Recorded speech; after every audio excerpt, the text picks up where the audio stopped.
அனைவருக்கும் வணக்கம்.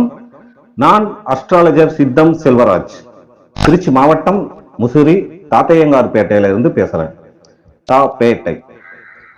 இன்னைக்கு இந்த ஜோதிட பதிவுல எதை பத்தி பார்க்க போறோம் அப்படின்னு பாத்தீங்கன்னா, ஜெயிலுக்கு போகக்கூடிய அமைப்பு யாருக்கு இருக்கும் ஜாதக ரீதியா, அது ஆணா இருந்தாலும் சரி பெண்ணா இருந்தாலும் சரி, ஜெயிலுக்கு போகக்கூடிய அமைப்பு நெகட்டிவா இருக்கே இந்த பதிவு அப்படின்னு நினைக்க கூடாது.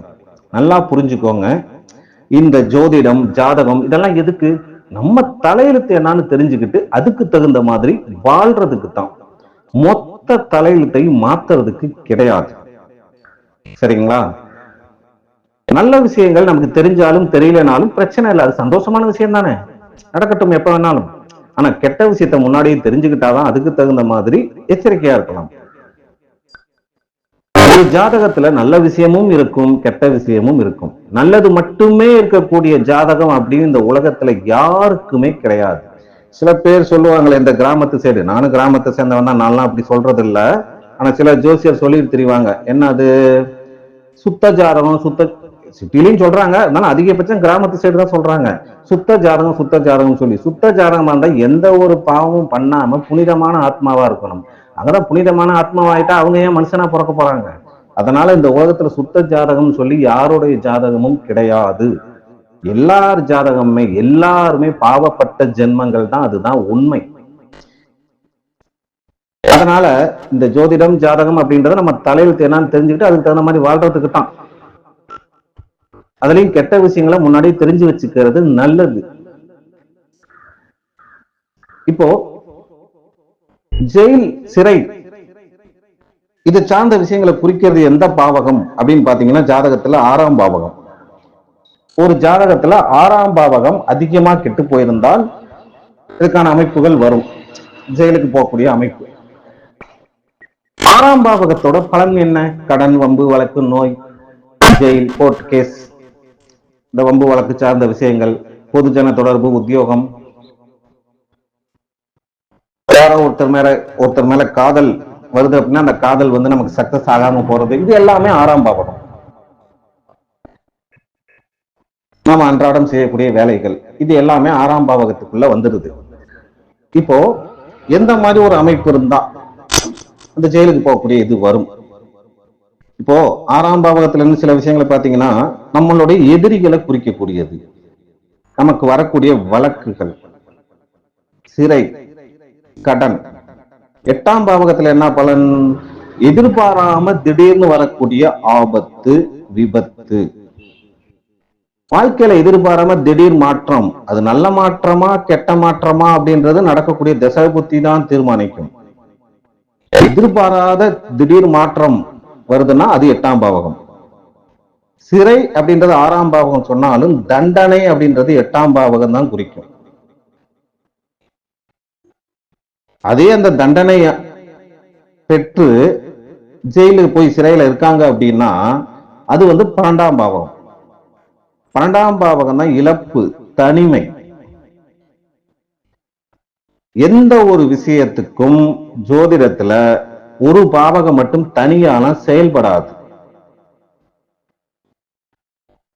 ஒன்னோடு ஒண்ணு இணைஞ்சுதான், ஏதோ ஒரு கனெக்டிவிட்டி ஆகிதான் செயல்படும். எந்த ஒரு சம்பவத்துக்குமே எல்லா விஷயத்துக்கும் ஒரே ஒரு கிரகம் மட்டுமே பலன் கொடுக்கிறது அல்லது ஒரே ஒரு நட்சத்திரம் மட்டுமே பலன் கொடுக்கறது எல்லாம் கிடையாது. ஆனா இந்த 6, 8, 12ஆம் பாவகத்துக்கு பலன் சொன்னோம். இந்த பலன் சொல்லி 6, 8, 12ஆம் அதிபதிகள் ஒருத்தருக்கு ஒருத்தர் சம்பந்தம் ஆயிட்டாங்கன்னா, 6, 8, 12ஆம் அதிபதி மாறி மாறி இருக்காங்கன்னு வைங்க. ஒரு ஜாதகத்துல 6ஆம் அதிபதி 8ல, 8ஆம் அதிபதி 12ல, 12ஆம் அதிபதி 6லயோ அல்லது 8லயோ இருக்காருன்னு வைங்க. இந்த மாதிரி இருந்தா அது செம்ம ராஜயோகம், சூப்பரான ஒரு எதிர்பாராத திடீர் விபரீத ராஜயோகத்தை கொடுக்கும். அதுக்கு தசை புத்தி, தசையும் உண்டு புத்தியும் உண்டு, அதுல ஏதோ ஒரு நல்ல யோகமான தசை புத்தி வரணும். இப்ப இந்த 6, 8, 12ஆம் பாவகத்துல சரி இல்லாம, அதாவது பலம் இல்லாம கிரகங்கள் இருந்தால் ஜெயிலுக்கு போகக்கூடிய அமைப்பு கண்டிப்பா இருக்கும். அடுத்ததா பாத்தீங்கன்னா, எல்லா கிரகமுமே எல்லா விஷயத்துக்கும் செயல்பட்டாலும் ரொம்ப ரொம்ப முக்கியமா இந்த ஜெயில் அப்படின்றத குறிக்கணும் அப்படின்னா, இந்த ராகு, கேது, சனி இவங்க தான், இவங்களுடைய பங்கு ரொம்ப அதிகமா இருக்கும் ஒருத்தர் ஜெயிலுக்கு போறதுக்கு. இப்போ சனி பகவான் பாத்தீங்கன்னா நீதி, நேர்மை, நியாயம். குரு பகவான் சொல்லக்கூடிய தர்மம், நியாயம்ன்றது வேற. சனி பகவான் சொல்லக்கூடிய நீதி, நேர்மைன்றது வேற. தண்டனை, இந்த சனி பகவான் குறிக்கக்கூடியது நீதி, நேர்மை, நியாயம், தண்டனை, சிறைவாசம், இதெல்லாம் கொடுக்கக்கூடியது இந்த சனி. ராகு பாத்தீங்கன்னா சட்டவிரோத செயல்கள் செய்யறது, மோசடி பண்றது, அடுத்தவங்க சீட்டிங் பண்ணி ஏமாத்துறாங்க பாத்தீங்களா, அதெல்லாம் ராகு. சட்டவிரோதமான செயல்கள், சட்டத்துக்கு புறம்பான செயல்கள் என்னென்ன இருக்கோ அதெல்லாம் செய்ய வைக்கிறது இந்த ராகு தான். கேது பாத்தீங்கன்னா துயரம், தனிமை, இது எல்லாம் கொடுக்கிறது கேது. இந்த ராகு, கேது, சனி 6, 8, 12 சந்திரனோட சேர்ந்து இருந்து இந்த ராகு, கேது, சனியோடையோ அல்லது சந்திரனோட தசாபுத்தியோ உங்க வாழ்க்கையில வருது அப்படின்னா அந்த ஜெயில் அப்படின்ற ஒரு கான்செப்ட் உங்களுக்கு வரும். எல்லாரும் போயிடுவாங்களா அப்படின்னா அப்படி கிடையாது. இந்த ராகு, கேது, சனி 6, 8, 12 இருந்து சந்திரனோட சேர்ந்து இருக்கு அல்லது சந்திரனோட பலமா சம்பந்தப்பட்டுருச்சு அப்படின்னா அங்க அதிகமா கெட்டு போயிருக்கணும் 6, 8, 12. அப்பதான் அந்த ஜெயிலுக்கு போகக்கூடிய அமைப்பு வரும். ஓரளவு நல்ல நிலையில இருக்காங்க அந்த 6, 8, 12 அப்படின்னா அந்த ஒரு அமைப்பு வராது, ஜெயிலுக்கு போகக்கூடிய அமைப்பு வராது. இப்போ சந்திரன் ஒரு ஜாதகத்துல 6, 8, 12 இருக்குன்னு வைங்களேன், இவங்களுக்கு கண்டிப்பா வாழ்க்கையில ஒரு தடவை அது சட்டம் சம்பந்தப்பட்ட பிரச்சனைகள் வரும். லக்ன அதிபதி 6, 8, 12 இருந்தா வாழ்க்கையில ஒரு தடவையாவது இந்த ஜெயில் சம்பந்தப்பட்ட அனுபவம்ன்றது வரும் வாழ்க்கையில. அது எப்ப வருதுன்றது தீர்மானிக்கிறது தசா புத்தி தான். இப்போ இந்த சிறை சம்பந்தப்பட்ட கிரகங்கள் எது எதுன்னு சொன்னோம், ராகு, கேது, சனி. அது தசா புத்தி காலங்கள்ல கோச்சாரத்துல ரொம்ப மோசமா இருக்குன்னு வைங்களேன். நல்ல தசா புத்தியே நடந்தாலும் கோச்சாரத்துல ரொம்ப மோசமா இருக்கு அப்படின்னா அப்ப ஜெயில் வாசம் வரும். அல்லது கெட்ட தசா புத்தியே நடக்குது, கோச்சாரத்துல ரொம்ப மோசமா இருக்கு அப்படின்னா அந்த சனி, ராகு, கேது ரொம்ப மோசம்னா என்ன, சனி பகவான் ஜென்ம சனி நடக்கும் போதுதான் ரொம்ப பாதிப்பாரு.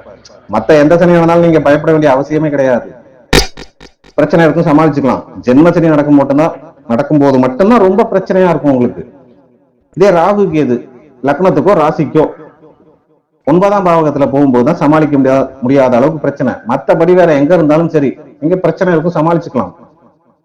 லக்னத்துக்கோ ராசிக்கோ ஜென்மசனி நடந்தாலும் சரி, லக்னத்துக்கோ அல்லது ராசிக்கோ கோச்சாரத்துல 9ஆம் பாவகத்துல ராகுவோ கேதுவோ போகும்போதுதான் பிரச்சனை அதிகமா இருக்கும் உங்களால உங்களுக்கு. இந்த சனி, ராகு, கேது தசை அல்லது புத்தி நடக்கும்போது 6, 8, 12ஆம் பாவகத்தோட அதிகமான சம்பந்தம் ஸ்ட்ராங்கா இருக்கணும். லக்னத்துக்கு இவங்க சுபரா வராங்க, இல்ல ஜென்ம நட்சத்திரத்துக்கு ஓரளவு சாதகமா இருக்காங்கன்னா ஜெயிலுக்கு போகக்கூடிய அமைப்பு வராது. அடுத்ததா பாத்தீங்கன்னா கோர்ட் கேஸ், வம்பு வழக்கு, இதுல யாருக்கு தான் தோல்வி வரும் அப்படின்னு பாத்தீங்கன்னா 6ஆம் அதிபதி 8ஆம் பாவகத்திலேயோ அல்லது 12ஆம் பாவகத்திலேயோ பாப கிரகத்தோட சேர்ந்து இருந்துச்சுன்னு வைங்களேன், வம்பு வழக்கு சார்ந்த விஷயத்துல உங்களுக்கு தோல்வி தான் வரும். 6ஆம் அதிபதி 8 அல்லது 12ல இருந்து பாப கிரகங்களோட சேர்ந்து இருந்தால் வம்பு வழக்குல உங்களுக்கு தோல்விதான். ஆனா 6, 8, 12ஆம் அதிபதிகள் இந்த 6, 8, 12க்குள்ள இருந்தா அது யோகம் உண்டு. ஆனா அது இன்னொரு பாவகிரகத்தோட சேர்ந்து இருக்கு அப்படின்னா அங்க நம்ம இந்த ராஜயோகம் வேலை செய்யும். ஆனா தசா புத்திகள் மோசமாகும் போது இந்த வம்பு வழக்கு கோர்ட்டு கேஸ கண்டிப்பா கொடுத்துரும். ஆனா இந்த 6ஆம் அதிபதி 8லயோ அல்லது 12ஆம் பாவகத்திலேயோ இருந்தால் நீங்க எந்த ஒரு விஷயத்தையும் வம்பு வழக்குகள் சார்ந்த விஷயத்த சுமூகமா பேசி முடிச்சுக்கிறது நல்லது. நீயா நானா அப்படின்னு போட்டி போட்டீங்கன்னா நீங்க தோத்து போயிருவீங்க. இப்போ சந்திரன் சனி சேர்க்கை புனர்பூ தோஷம்னு சொல்லுவோம், அதை பத்தி எல்லாம் அப்புறமே பார்த்துக்கலாம். இப்போ இந்த சந்திரன் சனி சேர்க்கை 6, 8, 12 இருந்துச்சுன்னு வைங்களேன், வாழ்க்கையில மனசளவு ரொம்ப ஒரு பாதிப்பை சந்திப்பாங்க. ஏதாவது ஒரு ப்ராப்ளம் பிரச்சனை அப்படின்றதுனால ஜெயில் சம்பந்தப்பட்ட அனுபவம் அவங்களுக்கு வரும். அதுக்காக 6, 8, 12 சந்திரன் சனி சேர்ந்திருக்க எல்லாருமே ஜெயிலுக்கு போயிட்டாங்களான்னு கேட்கக்கூடாது. திசை புத்தி தான் இதையும் தீர்மானிக்கும். மோசமான திசை புத்தி இந்த 6, 8, 12 சம்பந்தப்பட்டு நடக்கும் போதுதான் இந்த சந்திரன் சனியும் சேர்ந்து இருந்தாலுமே ஜெயிலுக்கு போவாங்க. சந்திரன் சனியும் சேர்ந்து இருந்து திசா புத்தி மோசமா இருந்தாதான் அந்த ஜாதகர் ஜெயிலுக்கு போவார்.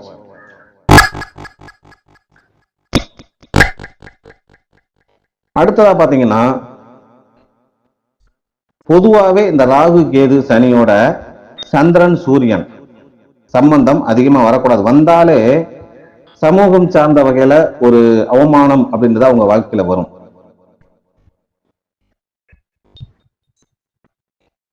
இப்போ சில கிரக அமைப்புகள் பாத்தீங்கன்னா, ஒரு ஜாதகத்துல 6, 9ஆம் அதிபதி பரிவர்த்தனை ஆயிருக்காங்கன்னு வைங்க, அல்லது பலமா சம்பந்தப்பட்டாங்க. ஒண்ணு பரிவர்த்தனை ஆயிருக்கணும் அல்லது பலமா சம்பந்தப்பட்டு, இப்போ சனியும் செவ்வாயும் இவங்களை பார்த்துட்டாங்கன்னு வைங்க, 6, 9ஆம் அதிபதி பலமா சம்பந்தப்பட்டிருக்காங்க. பரிவர்த்தனை ஆனாலும் பலமான சம்பந்தம் தான், அல்லது 2 பேரும் சேர்ந்து இருந்தாலும் அது சம்பந்தம் தான். இப்போ அந்த 6, 9ஆம் அதிபதியோட சனி செவ்வாய் சம்பந்தமாகி இந்த 6, 9ஆம் அதிபதிகள் சேர்ந்து இருக்கக்கூடிய இடம் 4, 6, 9 இருந்தால் அவங்களுக்கு வாழ்நாள்ல குறிப்பிட்ட தசாபுத்தியில ஜெயில் அப்படின்றது உண்டு. அடுத்த விதிமுறை என்னன்னு பாத்தீங்கன்னா, சுக்கிரன் ஒரு ஜாதகத்துல நீச்சமா இருந்து, சுக்கிரன் கன்னி ராசியில நீச்சமாவாரு. சுக்கிரன் ஒரு ராசியில நீச்சமா இருந்து காலபுருஷ லக்னத்துக்கு 6ஆம் பாவகம் கன்னி, 6ஆம் பாவகம் இங்கேயும் வந்துருச்சு.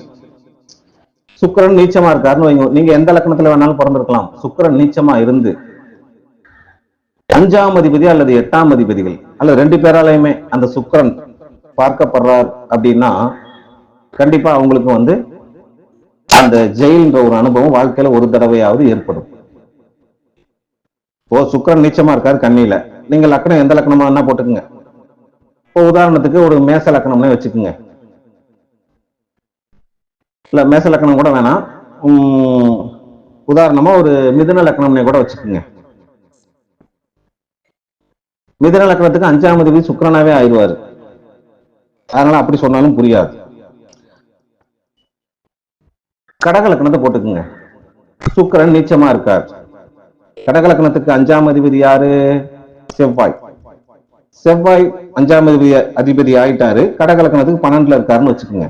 அங்க இருந்து 4ஆம் பார்வையை சுக்கிரனை பாப்பாரா, அல்லது மீனத்துல இருந்தா 7ஆம் பார்வையை பாப்பாரா, அல்லது கும்பத்துல இருந்தால் 8ஆம் பார்வையை சுக்கிரனை பாப்பார். இதே 8ஆம் அதிபதி சனி ஆயிடுறாரு கடக லக்னத்துக்கு, அவர் கடகத்திலே இருந்தாருன்னா 3ஆம் பார்வையா சுக்கிரனை பாப்பாரு, கன்னியில இருக்க சுக்கிரனை. அல்லது மீனத்துல இருக்காருன்னா 7ஆம் பார்வையை பார்ப்பாரு, அல்லது தனுசுல இருந்தாருன்னா 10ஆம் பார்வையை பார்ப்பார். இப்ப 5, 8ஆம் அதிபதி பார்வை இந்த நீச்சமா இருக்கக்கூடிய சுக்கிரனுக்கு வந்துருச்சா? அப்ப இந்த மாதிரி அமைப்பு இருந்தால், சுக்கிரன் நீச்சமா இருந்து 5, 8ஆம் அதிபதி பலமா சம்பந்தப்பட்டுருச்சுன்னா அவங்களுக்கு ஜெயில் அப்படின்ற அனுபவம் வாழ்க்கையில உண்டு. அடுத்ததா பாத்தீங்கன்னா, எந்த லக்னமா இருந்தாலும் சரி, லக்னத்துக்கு 8ஆம் பாவகம், உதாரணமா லக்னத்துக்கு 8ல செவ்வாய் சனி சேர்ந்து இருக்குன்னு வைங்களேன், அல்லது 2ல சேர்ந்து இருந்தாலும் 8ஆம் பாவகத்தை பார்ப்பாங்க. அப்போ செவ்வாய் சனினால 8ஆம் பாவகம் அதிகமா பாதிக்கப்படுது அப்படின்னா அவங்களுக்கும் ஜெயில் சம்பந்தப்பட்ட அனுபவம் உண்டு. இப்போ ஒரு ஜாதகத்துல புதன் பாவகிரகம் யார் யாரு? சூரியன், செவ்வாய், சனி, ராகு, கேது. புதன் இந்த 5 பாவகிரகத்தாலையும் பாதிக்கப்படுறாரு, அல்லது 4 பாவகிரகத்தால பாதிக்கப்படுறாரு, அல்லது 3 பாவகிரகத்தால பாதிக்கப்படுறாரு அப்படின்னா அவங்களுக்கும் ஜெயில் சம்பந்தப்பட்ட அனுபவம் வாழ்க்கையில உண்டு. இப்போ பாவகிரகங்கள் 6, 12ல இருந்தாலுமே அதுக்கு பேரு பந்தன யோகம் அப்படின்னு சொல்லுவோம். அதுவும் பாத்தீங்கன்னா ஜெயிலுக்கு போகக்கூடிய ஒரு யோகம் தான், அது நல்ல யோகம் கிடையாது. பொதுவா பாத்தீங்கன்னா 6ஆம் பாவகத்துல சூரியன், சனி, செவ்வாய், ராகு இது இருக்கிறது நல்லதுன்னு சொல்லுவோம். ஆனா 6, 12ல பாவகிரகங்கள் அதிகமா இருந்துருச்சுன்னா அது வந்து பந்தன யோகம். இதே அடுத்ததா பாத்தீங்கன்னா ஒரு ஜாதகத்துல லக்னத்துக்கு 5, 7, 9லயும் பாவகிரகம் மட்டுமே அதிகமா இருந்துருச்சுனாலும் அதுக்கு பேரும் பந்தன யோகம்னு பேரு. அதுவும் ஜெயில் அப்படின்ற ஒரு விஷயத்தை குறிக்கும். அடுத்த விதிமுறை என்னன்னு பாத்தீங்கன்னா லக்னாதிபதி 6, 12ஆம் அதிபதியோட சம்பந்தப்பட்டார்னு வைங்களேன். சம்பந்தப்பட்டு லக்னாதிபதி 6, 12ஆம் அதிபதியோட சம்பந்தப்பட்டு 2ஆம் பாவகத்திலேயோ அல்லது 7ஆம் பாவகத்திலேயோ இருந்தார்னா அரசியல் சம்பந்தப்பட்ட காரணத்துக்காக ஜெயிலுக்கு போக வேண்டிய கட்டாயம் வரும். இப்போ ஒரு அரசியல்வாதியோட ஜாதகத்துல லக்னாதிபதி 6, 12ஆம் அதிபதியோட சம்பந்தப்பட்டு 2ஆம் பாவகத்திலே அல்லது 7ஆம் பாவகத்திலே இருக்கார் அப்படின்னா அந்த அரசியல்வாதிகள்லாம் பார்த்து கவனமா இருக்கணும். இல்லைன்னா கண்டிப்பா ஜெயிலுக்கு போக வேண்டிய கட்டாயம் வரும். அடுத்ததா பாத்தீங்கன்னா செவ்வாய், சனி 3ஆம் பாவகத்துக்கு பலமா சம்பந்தப்பட்டாலும் சரி, நான் சொல்றது பலமா சம்பந்தப்பட்டாதான். இப்ப செவ்வாய், சனி 3ஆம் பாவகத்துல சேர்ந்து இருந்தாலும் சரி அல்லது பலமா சம்பந்தப்பட்டாலும் சரி. இப்போ 3ஆம் பாவத்துல சேர்ந்திருந்தான்னு சொல்லியாச்சு. 9ஆம் பாவகத்துல சேர்ந்திருந்தா 3ஆம் பாவகத்தை பார்ப்பாங்க இல்லைங்களா?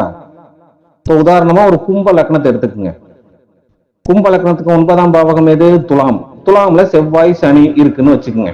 கும்ப லக்னத்துக்கு 3ஆம் பாவகம் எது? மேசம். இப்போ கும்ப லக்னத்துக்கு 9ஆம் பாவகத்துல செவ்வாய், சனி துலாம்ல சேர்ந்து இருந்து 7ஆம் பாவகத்தை ஸ்ட்ரைட்டா 7ஆம் பாவகையா பார்ப்பாங்க. இந்த மாதிரி அமைப்பு உள்ளவங்க கண்டிப்பா வாழ்க்கையில ஒரு தடவையாவது ஜெயிலுக்கு போவாங்க. 3ஆம் பாவகத்துல இருந்தாலும் சரி அல்லது 3ஆம் பாவகத்துக்கு பலமா சம்பந்தப்பட்டாலும் சரி போவாங்க. அது எந்த லக்னமா இருந்தாலும் சரி. இப்போ அடுத்ததா பாத்தீங்கன்னா ஒரு ஜாதகத்துல 6, 8, 12 இந்த பாவகத்துல ஒரு பாவகிரகம் 1, 2 இருந்து அஸ்தமனம் அல்லது நீச்சம் ஆகியிருக்குன்னு வைங்களேன். அதாவது 6, 8, 12ல பாவகிரகங்கள் அஸ்தமனம் ஆகிறது அல்லது நீச்சம் ஆகிறது, ஆட்சி உச்சம் இல்லாம சுபருடைய பார்வைகள், சுப கிரகத்தோட பார்வை இல்லாம இருக்கிறது. அப்படி இருந்தாலும் அவங்களுக்கும் ஜெயிலுக்கு போகக்கூடிய அமைப்பு உண்டு. இப்போ 2, 12ஆம் அதிபதி ஸ்ட்ராங்கா சம்பந்தப்பட்டாங்கன்னு வைங்க. 2, 12 பரிவர்த்தனை, 2, 12ஆம் அதிபதி சேர்ந்து இருக்கிறாங்க ஏதோ ஒரு பாவகத்துல. அப்படி இருக்கிறவங்களுக்கும் அரசாங்கம் சார்ந்த வகையில ஏதாவது ஒரு தண்டனை வாழ்க்கையில உண்டு. ஏதாவது ஒரு தவறு பண்ணிட்டு அதனால அபராதம் கட்டுறதோ அல்லது அதனால ஏதாவது ஒரு கோர்ட் கேஸ் வம்பு வழக்கு வர்றதோ வரும். அப்போ இந்த 2, 12 பலமா சம்பந்தப்பட்டவங்க எல்லாம் என்ன பண்ணணும்? அரசாங்கம் சார்ந்த விஷயத்துல எப்பவுமே கவனமா இருக்கணும், உண்மையா இருக்கணும், நேர்மையா இருக்கணும். அரசாங்கம் சார்ந்த விஷயத்துல எந்த ஒரு விஷயத்துக்குமே தவறான ஒரு டாக்குமெண்ட்ஸை சப்மிட் பண்ணிடக்கூடாது. பண்ணுனா ஒரு நாள் இல்ல ஒரு நாள் மாட்டிக்குவீங்க. அப்போ இந்த 2, 12 பலமா சம்பந்தப்பட்டவங்க அரசாங்கம் சார்ந்த வகையில கவனமா இருக்கணும். இல்லைன்னா வாழ்நாள்ல ஏதாவது ஒரு திசை புத்தியில கண்டிப்பா உங்களுக்கு பாதிப்புன்றது உண்டு. அடுத்ததா பாத்தீங்கன்னா எந்த லக்னமா இருந்தாலும் சரி, லக்னத்துக்கு 11ஆம் அதிபதி 12ஆம் பாவகத்துல பாவகிரகத்தோட சம்பந்தப்பட்டு இருக்காரு. அப்படி இல்லைன்னா 12ஆம் அதிபதி 2ஆம் பாவகத்துல பாவகிரகத்தோட சம்பந்தப்பட்டு இருக்காரு அப்படின்னாலும் கண்டிப்பா ஜெயில் அப்படின்ற அமைப்பு அவங்களுக்கு உண்டு. இன்னொரு அமைப்பு பாத்தீங்கன்னா எந்த லக்னமா இருந்தாலும் சரி, 9ஆம் பாவகம் 9ஆம் அதிபதி பாவகர்த்தாரி யோகத்துல இருந்தாலும் அவங்களுக்கு ஜெயில்ன்ற அமைப்பு உண்டு. எதனால? இந்த கள்ளக்கடத்தல் பண்றாங்க இல்லைங்களா, ட்ரக்ஸ் கடத்துறது, மற்றதெல்லாம் மோசடி பண்ணி கடத்திட்டு போறது போறாங்க வர்றாங்க இல்லைங்களா, அவங்களுக்கு அந்த மாதிரி. அதாவது 9ஆம் பாவகம் அல்லது 9ஆம் அதிபதி. பாவகர்த்தாரி யோகம்னா என்ன? 9ஆம் பாவகத்துக்கு 2 பக்கமும் பாவ கிரகங்கள் இருக்கிறது. இப்ப லக்னத்துக்கு 9ஆம் பாவகம், 9க்கு 12ஆம் பாவகம், 9க்கு 2ஆம் பாவகம். 9ஆம் பாவகத்துக்கு லெப்ட் ரைட் 2 சைட்லயுமே 9ல கிரகம் இருக்கு இல்லைன்றதெல்லாம் மேட்டர் இல்ல. 9ஆம் பாவகத்துக்கு 2 பக்கமும் பாவ கிரகங்கள். பாவ கிரகங்கள்னா யாரு? சூரியன், செவ்வாய், சனி, ராகு, கேது.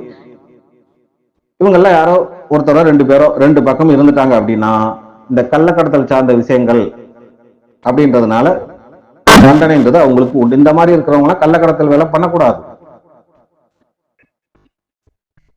அடுத்ததா இதே அதான் 9ஆம் பாவகத்துக்கு 2 பாவகத்திலையும் 2 பக்கமும் பாவகரங்கள். அதே 9ஆம் அதிபதி எங்க வேணா இருக்கட்டும், அந்த 9ஆம் அதிபதிக்கு 2 பக்கமும் பாவகிரகம் இருக்கிறது. அதுவும் பாவகர்த்தாரி யோகம் தான்.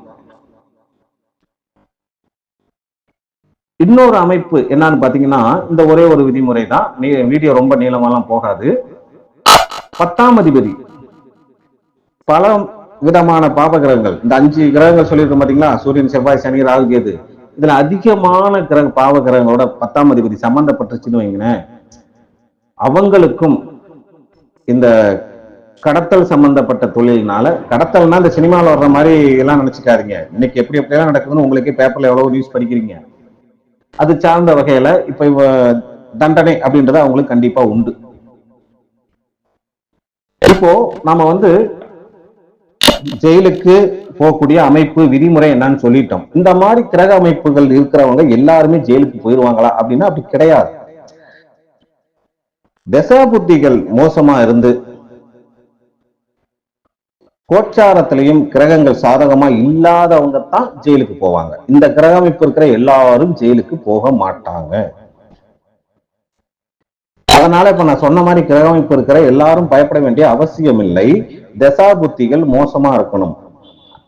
அது மோசமா இருக்கிறது எப்படி அப்படின்றத நீங்க ஜோதிடர்கிட்ட தான் ஜாதகத்தை கொடுத்து கன்சல்ட் பண்ணிக்கணும். அதுக்காக நீங்க என்கிட்ட தான் பார்க்கணும்னு சொல்ல, நீங்க யார்கிட்ட வேணாலும் பார்த்துக்குங்க. 6, 8, 12 பாதிக்கப்பட்டு தசாபுத்திகள் மோசமா இருந்து கோச்சாரம் மோசமா இருக்கும்போது தான் ஜெயில்ன்ற ஒரு அமைப்பு வரும். அதனால இந்த வீடியோ பார்த்து இந்த மாதிரி கிரக அமைப்பு இருக்கு அப்படின்னு சொன்னா வருத்தப்பட வேண்டாம்.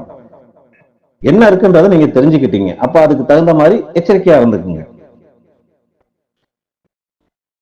இந்த பதிவு உங்களுக்கு பிடிச்சிருந்தா லைக் பண்ணுங்க, கமெண்ட் பண்ணுங்க, ஷேர் பண்ணுங்க. மீண்டும் அடுத்து ஒரு நல்ல பதிவில் சந்திப்போம். அதுவரை உங்களிடமிருந்து விடைபெறுவது உங்கள் அஸ்ட்ராலஜர் சித்தம் செல்வராஜ். நன்றி, வணக்கம்.